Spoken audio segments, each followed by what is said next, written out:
Senator Lambie, thanks very much for your time. You must be pleased with this news today. You bloody beauty! Been a very long time coming, mate, I tell you. 17 years in the making. So, I spoke to Gary this morning. Gary didn't know because I've been trying to get through to him. Absolutely. Look, I came in on that. I've sort of sat on the sidelines, I'll be honest about that. I think people know that. They had it. Are you there, Kieran? Yep, I'm here. I can hear you. Yep, carry on. Sorry. I think that it comes down to Guy Barnett and Gary Ivory, obviously the nephew of Teddy Sheean and the Sheean family that have been doing this for 17 years. We all know that I've got a very big voice, very big social media out there. I've stood back for the last 4 or 5 years and said, guys, what do you need me to do? What do you need me to do?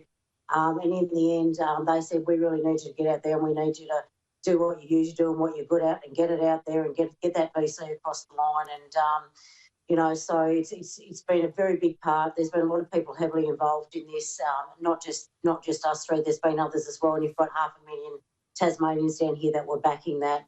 It's a great day for Tasmania today and, of course, for Teddy Sheean and his Victoria Cross, which he absolutely deserves. It's such an incredible citation for those who've read it, who are familiar with it. But, Jacqui Lambie, as you reflect on that, the actions of that young man back in World War II, the bravery was extraordinary. I don't think anyone would have questioned that.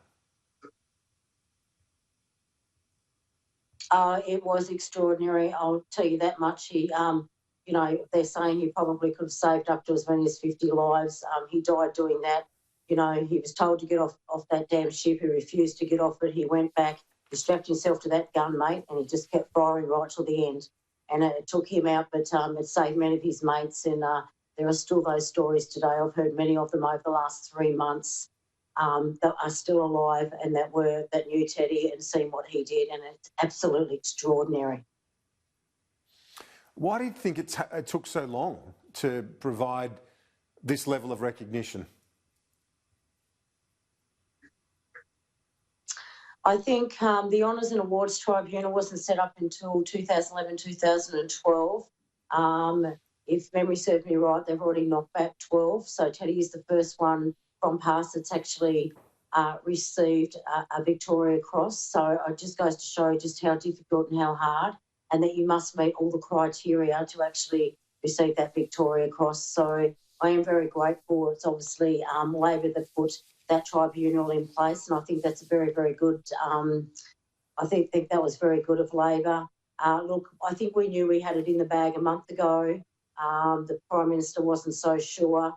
Once they mentioned that Brendan Nelson was involved, I thought, you know what, we do have it in the bag, because I just can't see Brendan Nelson and those group of men that he'll be sitting with, the 4 of them, saying no to this Victoria Cross. So we are really, really grateful, but that's been recognised here in Tasmania today. And like I said, Teddy Sheean deserves every bit of that Victoria Cross, mate. Might be a long time coming, but we've finally got there, and I think it just goes to show the resilience of not just the family, but Guy Barnett, and the resilience of the Tasmanian people. Indeed. And the Dr Nelson found not only his panel did, they identified some maladministration in the handling of Teddy Sheean's case all those years ago, but also new evidence which they found, which confirmed from the Japanese side of things just the impact that Teddy Sheean had on that day. Yeah, I think that evidence was out there. I'm not sure how they got confused with that. I've certainly seen the evidence. I've read the book. So I'm not really sure, mate. I've been out on the road today, I'll be honest with you. So I have not read the exact findings of this morning. I'll get into that this afternoon. That's after I ring Gary Ivory back up, but I'm sure by now he would have had a couple of beers under his belt, but good on them. Yeah, indeed. Well deserved, I think, after all that campaigning. But good news today, Senator Jacqui Lambie. Appreciate it. Yeah.